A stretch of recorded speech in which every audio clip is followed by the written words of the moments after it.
হাত পাতার ক্ষেত্রে রাসূলুল্লাহ সাল্লাল্লাহু আলাইহি ওয়াসাল্লামের হাদিস, তিনি বলেছেন তারা ডান হাত বাম হাতের কবজির উপরে রাখতেন। ডান হাত বাম হাতের কবজির উপরে। আমি উদাহরণস্বরূপ দেখাতে পারি, ডান হাতটা বাম হাতের এইভাবে কবজির উপরে, যেটা আমার সকলের জানা জরুরি। এইভাবে কবজির উপরে রাখা আমরা এইখানে রাখবো ইনশাআল্লাহ।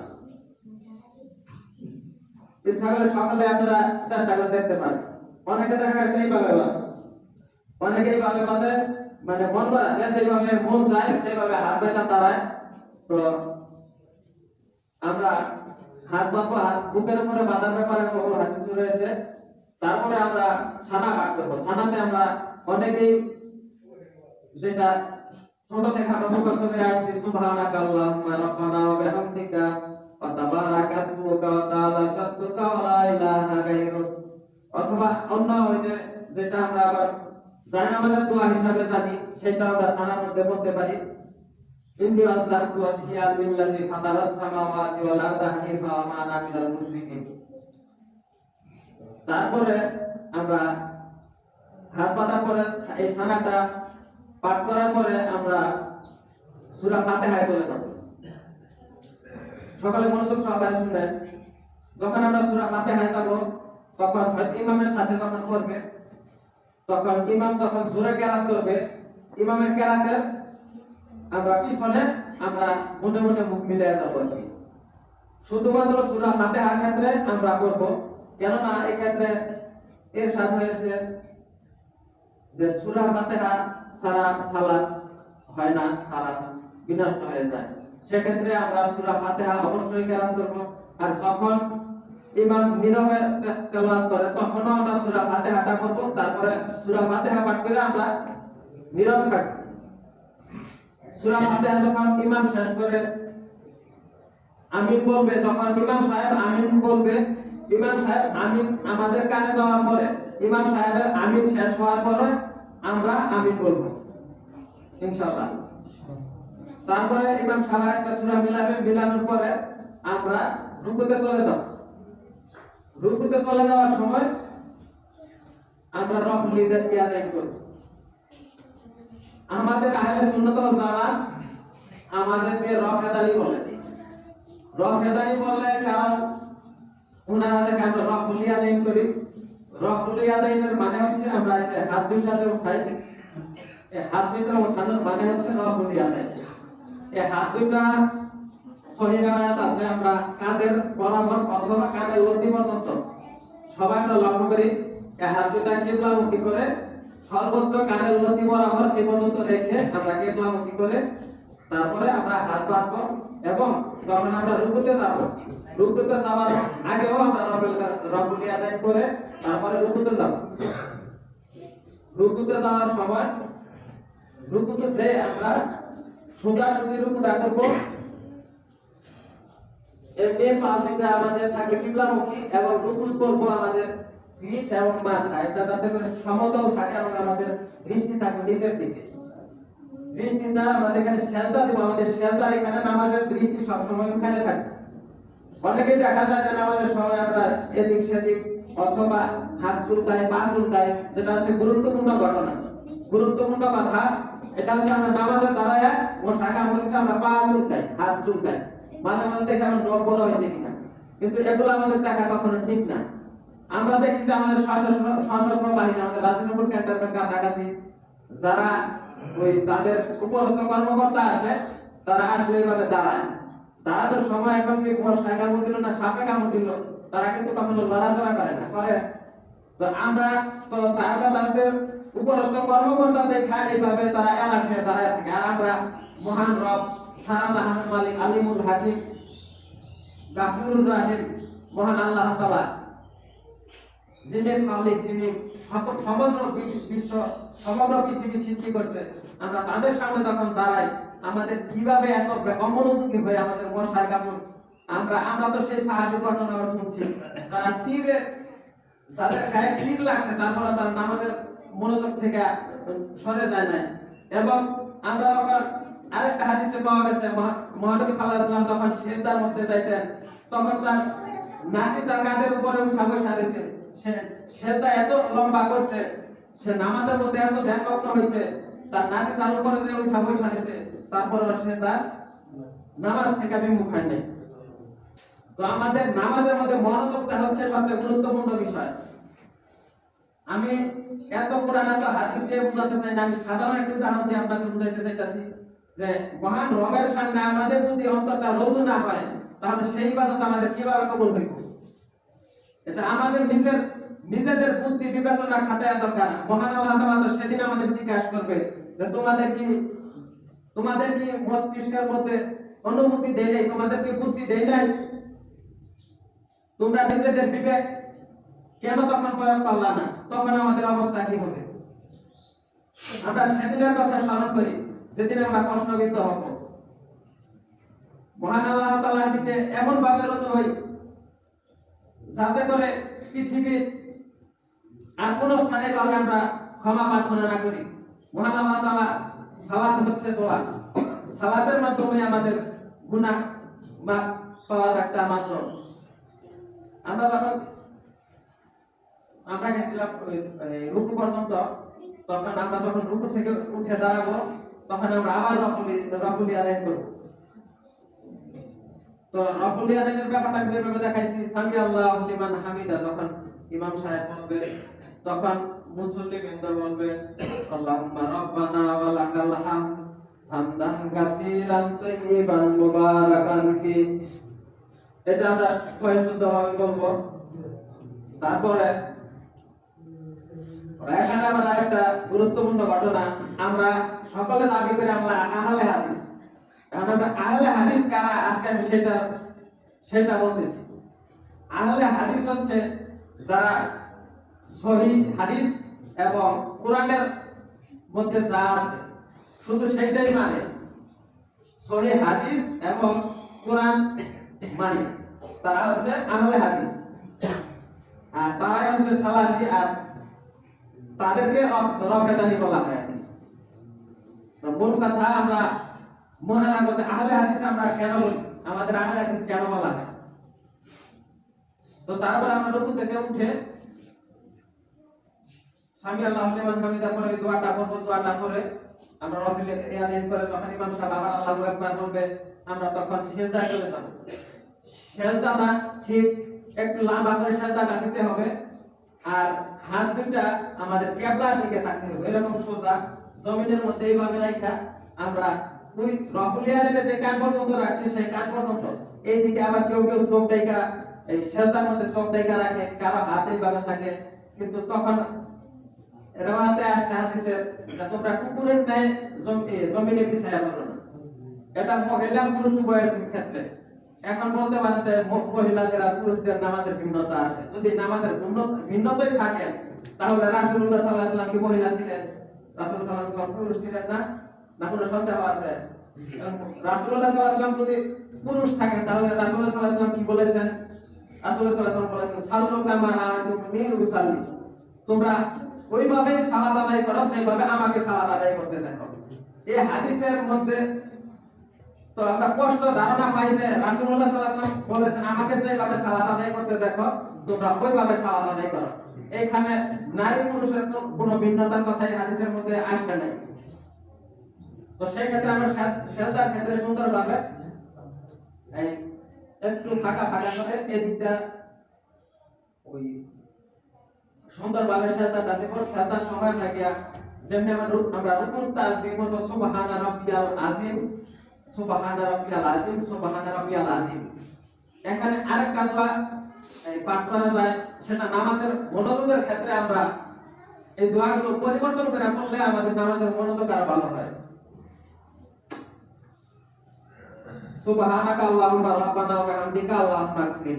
যেমন এটা বলতে পারেন, আরো এরকম আরো দোয়া আছে সুবহানাকা আল্লাহুম্মা রাব্বানা ওয়া বিহামদিকা আল্লাহুম্মা আকফির, সুবহানা রাব্বিয়াল আযীম।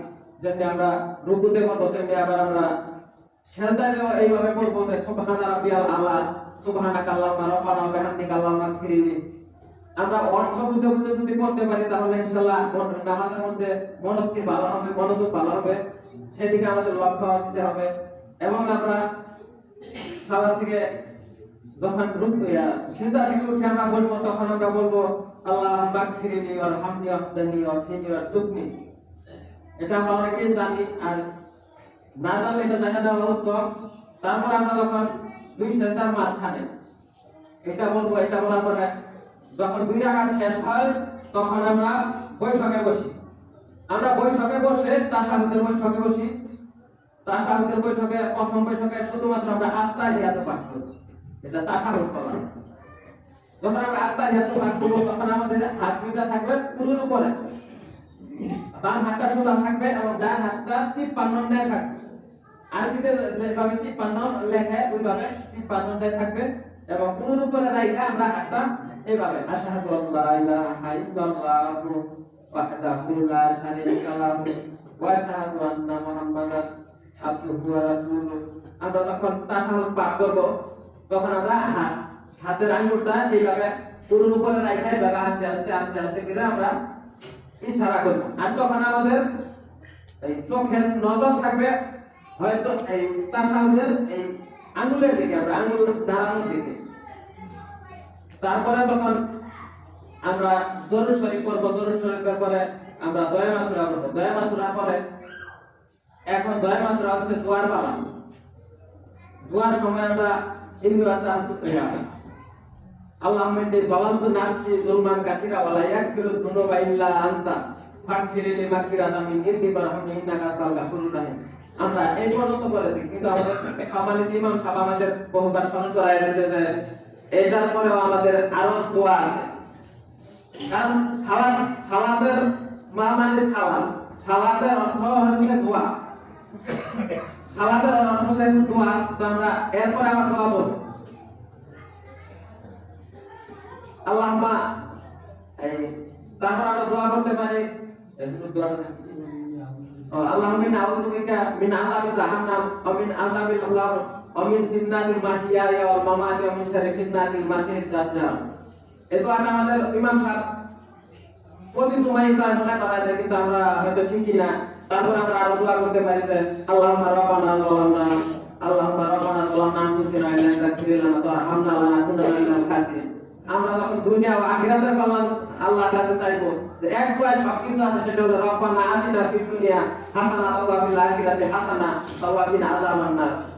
আমরা আল্লাহর দিকে তখন এখানে আমরা আরেকটা কথা যে রব্বানা যালামনা আনফুসানা, এটা হচ্ছে কোরআনের আয়াত।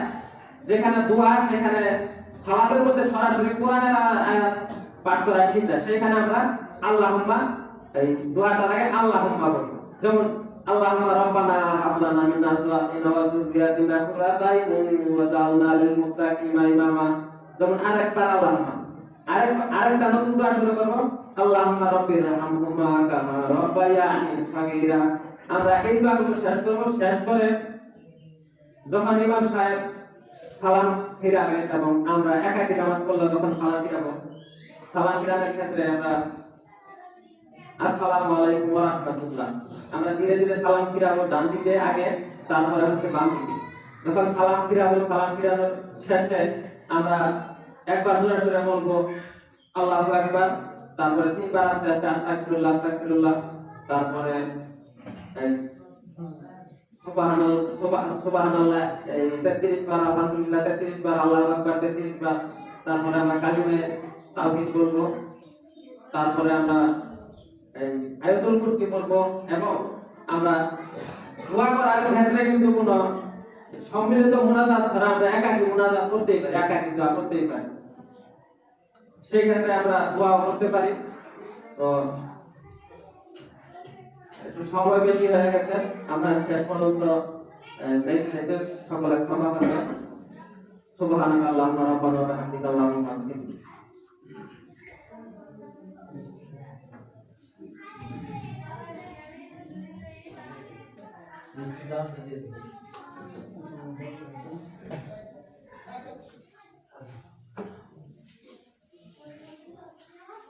আলহামদুলিল্লাহি রাব্বিল আলামিন ওয়াল আকিবাতু লিল মুত্তাকিন ওয়া সালামু আলা রাসূলি রাব্বিল আলামিন মুহাম্মাদিন ওয়া আলিহি ওয়া আসহাবিহি আজমাইন।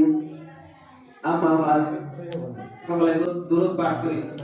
اللهم صل على محمد وعلى آل محمد كما صليت على إبراهيم وعلى آل إبراهيم إنك حميد مجيد اللهم بارك على محمد وعلى آل محمد كما باركت على إبراهيم وعلى آل إبراهيم إنك حميد مجيد আমাদের আব্দুর রহমান ভাই মিষ্টি আছে সকালে ইনশাআল্লাহ মিষ্টি নিয়ে যাবেন আমরা তার জন্য দোয়া করি যে ঈদ সাহেব আমাদেরকে মিষ্টি দাওয়া দিয়েছে আমরা মহান আল্লাহ তাআলা যাতে তার সকল নেক বাসনা পূর্ণ করেন তার ফ্যামিলিকে তার পরিবারের সকলে যাতে সালাত কায়েম করে সালাতের উপর প্রতিষ্ঠা থাকে হালাল রুজি খায় সকলে বলে আল্লাহুম্মা আমিন اللهم ربنا آتنا في الدنيا حسنة وفي الآخرة حسنة وقنا عذاب النار